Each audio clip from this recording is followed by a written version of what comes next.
The world gasped. Headlines screamed betrayal, legitimacy, and the fall of royal purity. What had once been whispers confined to corridors and sealed reports now exploded into a firestorm of public What began scandal. as a routine medical appointment inside the Palace of Veronia would end up cracking open a secret that had been buried for 26 years. Princess Alara of Veronia had never once questioned where she came from. From the moment she could speak, she had been told the story of her bloodline the way other children were told fairy tales, not as something to be doubted, but as something to be memorized. She was the daughter of Crown Prince Alaric and Princess Yold, third in line to a throne that had stood for over 4 centuries. Her portrait hung beside her father's in the East Gallery. Her name was stitched into royal tapestries. Doubt was not a language she had ever been taught to speak. The appointment itself had seemed almost beneath notice. The royal physician, Dr. Cashin Wren, had recommended a full genetic panel as part of a new health initiative the palace was quietly piloting, a way to get ahead of hereditary conditions that had quietly plagued the family for generations, including a heart arrhythmia that had claimed Alara's grandfather far too young. It was framed as precaution, nothing more. Alara barely thought about it as the nurse drew her blood. She signed the consent form between sips of tea, made a joke about hoping she hadn't inherited her father's terrible eyesight, and went back to her afternoon of correspondence and charity planning without giving it another thought. 3 weeks later, an envelope arrived at her private study, marked confidential and addressed only to her. She almost set it aside for later. There were seating charts for a state dinner to finalize, and a foundation report due to the board by Friday. But something about the weight of it, the formality of the seal, made her open it first. She remembers, even now, the strange sensation of her own hands feeling unfamiliar as she broke the wax and unfolded the pages inside. The language was clinical, precise, utterly indifferent to what it was about to do to her. Her eyes moved down the columns of genetic markers, not really understanding most of it, until they landed on a single line near the bottom. Paternity exclusion confirmed. Probability of biological relation to listed father, 0%. She read it 4 times before the words rearranged themselves into something she could not unsee. The room did not spin dramatically, the way it might in a film. It simply went quiet. The kind of quiet that comes when every assumption a person has built their identity on is suddenly gone, and there is nothing yet to replace it with. Alara has since described that afternoon as the moment she stopped being certain of anything. For the rest of that day, she told no one. She sat with the letter locked in the drawer of her writing desk and went through the motions of her scheduled appearances. A ribbon cutting at a new children's hospital wing, a photograph with a group of visiting school children, a smile that felt borrowed from someone else's face. It was only that night, alone in her private quarters, that the weight of it broke through.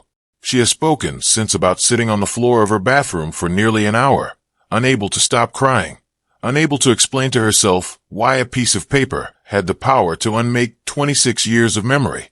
Every birthday her father had celebrated with her, every lesson he'd given her on horseback as a child, every quiet nod of approval after a difficult public appearance.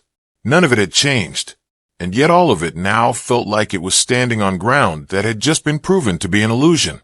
The next morning, she did what no one expected her to do so quickly. She went directly to her mother. Princess Yold had spent 3 decades perfecting the art of composure. It was, in many ways, the most valuable skill the monarchy had trained into her, more valuable than any language or diplomatic protocol. But when Alara placed the letter on the table between them and asked simply, "Who is he?" that composure did not hold.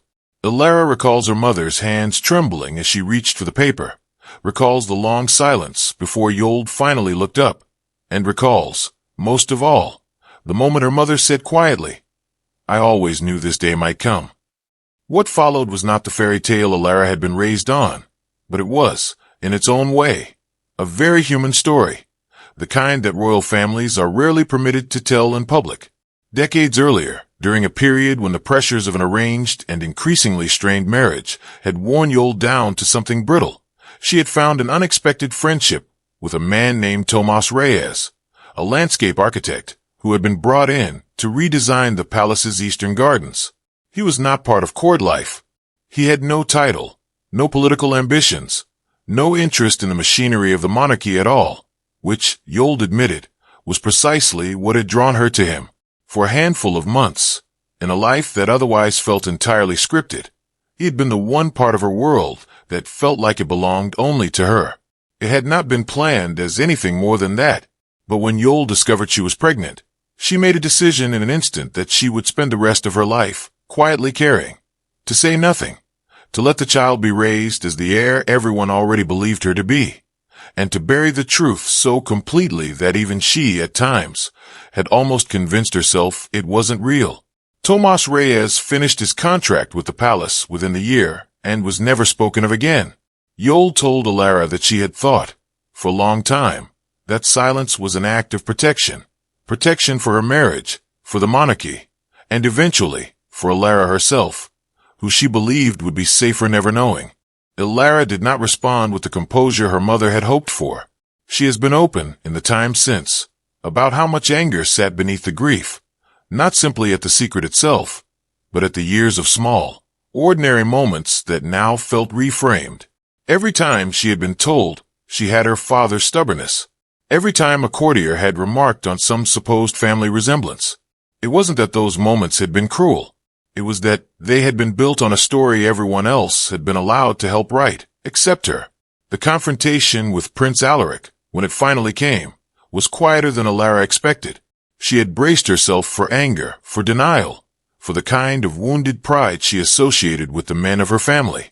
Instead, she found a man who told her, plainly, that he had known for over 20 years.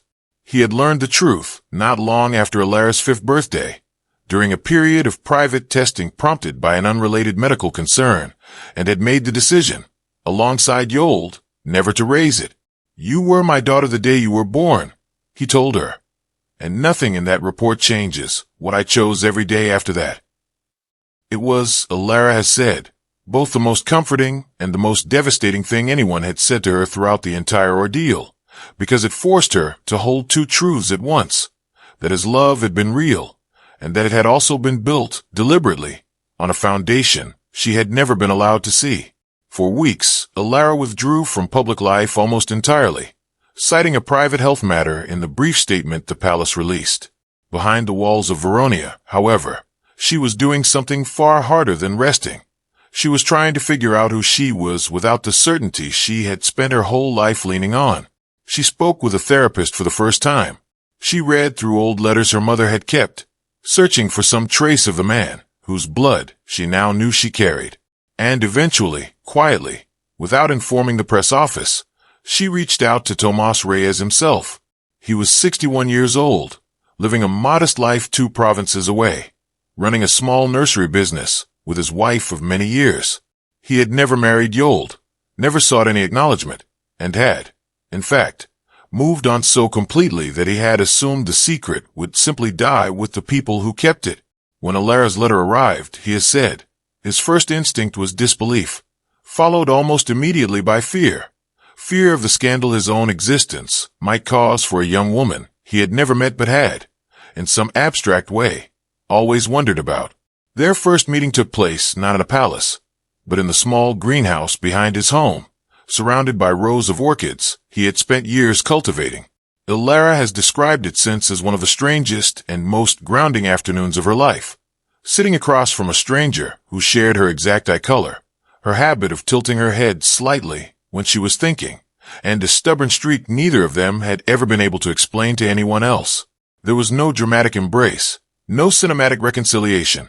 There was, instead, something quieter. Two people carefully, cautiously, beginning to acknowledge a connection that had existed their entire lives without either of them knowing it. News of the paternity result did eventually reach the press, not through any leak from the palace, but through a junior lab technician who recognized the name on the file and sold the story to a tabloid for a sum that would end her career the moment she was identified.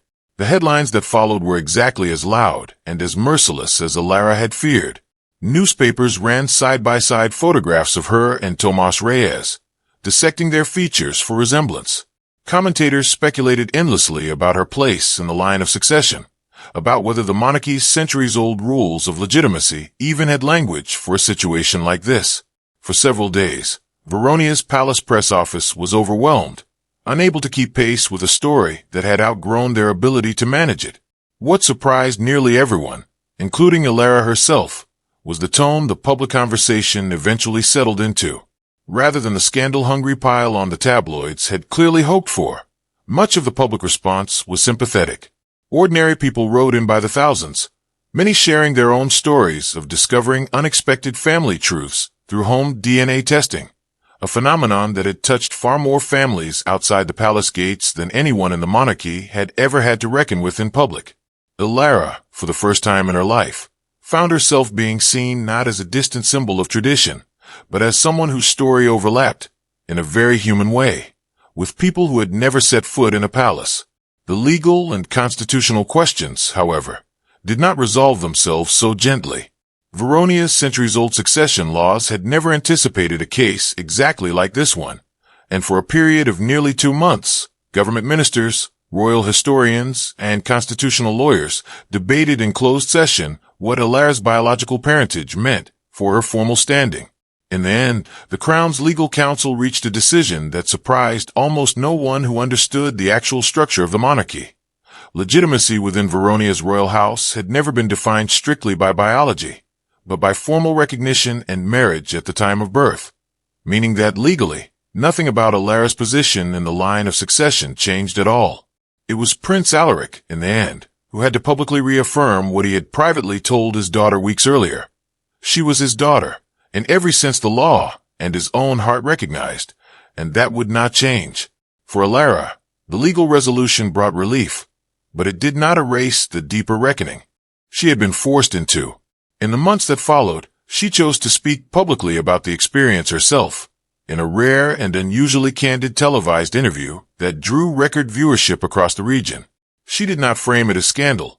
She framed it as a story about identity, about the difference between the family you are given and the family you choose to keep loving even after the story changes. She spoke about her father, Alaric, with open affection, making clear that nothing about their relationship had been diminished. She spoke, too, about Tomas Reyes, describing the strange gift of discovering, in her late 20s, an entirely new relationship built from nothing but curiosity and honesty rather than obligation.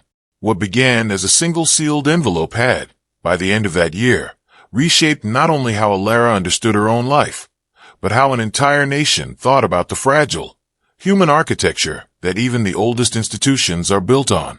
The Palace of Veronia, for all its centuries of carefully managed appearances, had been forced to admit something it had spent generations trying to avoid, that behind every crown is simply a family, capable of the same secrets, the same silences, and the same slow, painful work of telling the truth that every other family eventually has to do. Princess Alara returned to public life gradually, choosing her engagements with more care than before, and speaking, when she did, with a directness that had not been part of her public persona previously. She has said that the hardest part was never the DNA result itself, but the years of unspoken tension she had once mistaken for peace.